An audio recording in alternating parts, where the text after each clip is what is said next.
Imagine a time when medicine was far more intimate, and let us be honest, awkward. Before the tool you see around every doctor's neck, there was only one option: pressing the ear directly to the chest. This was immediate auscultation, clumsy, muffled, and usually uncomfortable for doctor and patient alike. For one brilliant but painfully shy Paris doctor, this ritual was a nightmare.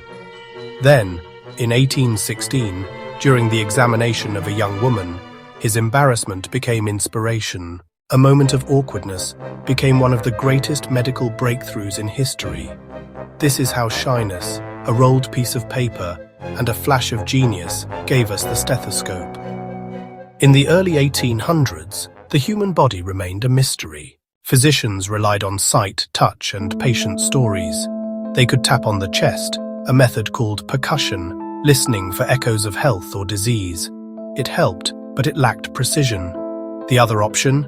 Immediate auscultation, ear to the chest.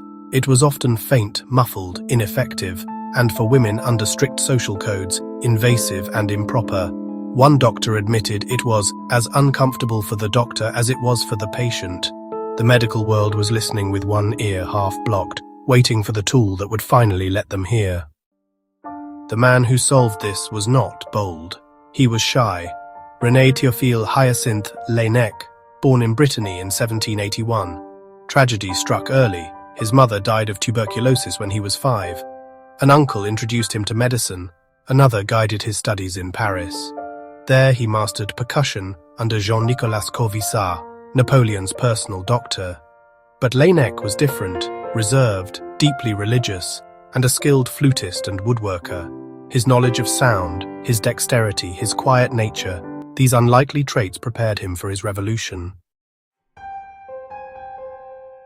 Before we continue with how this simple wooden cylinder transformed medicine, take a quick moment to subscribe. We share stories like this every week, hidden moments of history where small sparks of genius changed the world. Turn on notifications so you never miss one. Paris, 1816. At Necker Hospital, a young woman presented with symptoms of heart disease. She was overweight and the standard methods failed. Only one option remained: to press the ear to the chest. But Laennec froze. Social decorum, his shyness, it overwhelmed him. Then memory struck him. As a boy, he had noticed how sound traveled perfectly along a wooden beam. What if sound could be carried not direct but through an instrument? He rolled paper into a cylinder, placed one end on her chest, pressed the other to his ear. The results astonished him, a heartbeat more clear than ever before. That awkward hesitation had uncovered a revolution. Laennec refined his idea. Not paper, but wood. Not fragile, but durable. On his lathe, he crafted a hollow cylinder, 25 centimeters long, 2.5 wide, elegant, portable, precise. First he called it le cylindre, but soon he coined a name from Greek: stethos for chest, scopein for examine, the stethoscope.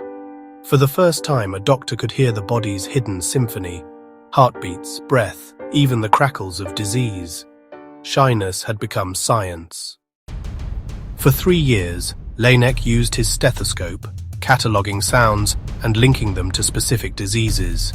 He compared notes with autopsies, proving connections: pneumonia, bronchiectasis, emphysema, each sound given a name. In 1819, he released De l'auscultation médiate, a landmark. Translated into English in 1821, it spread fast. Doctors from across Europe came to Paris just to learn. The stethoscope was no longer just a tool, it was a gateway to chest medicine itself. Laennec rose to fame. Professor at the Collège de France, head of a Paris hospital clinic, decorated with the Legion of Honor, even married. But behind the acclaim lived a cruel irony. He contracted tuberculosis, the very disease his invention could now diagnose. By 1826, aged only 45, his health was failing. In his last moments, he asked his nephew to listen to his chest with his own stethoscope. The sounds confirmed what he already knew. He willed the instrument to his nephew, calling it his most valuable legacy. Laennec's wooden tube was just the start. In 1851, Arthur Leard created a binaural version. In 1855, George Cammon perfected it and released it for all, never patenting. In the 20th century, rubber tubing and dual headpieces evolved it further. In the 1960s, David Littman designed a modern lightweight model, still a standard today. Now, stethoscopes are electronic, digital, even linked to AI.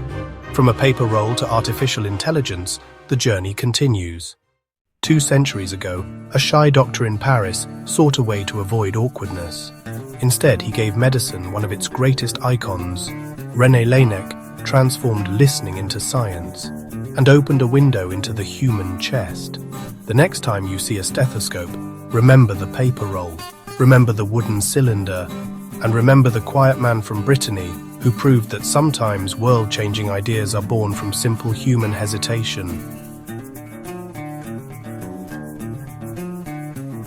All content on the Summary Cave is for informational and educational purposes. Scripts are built on credible, verifiable sources, but knowledge changes as new research emerges.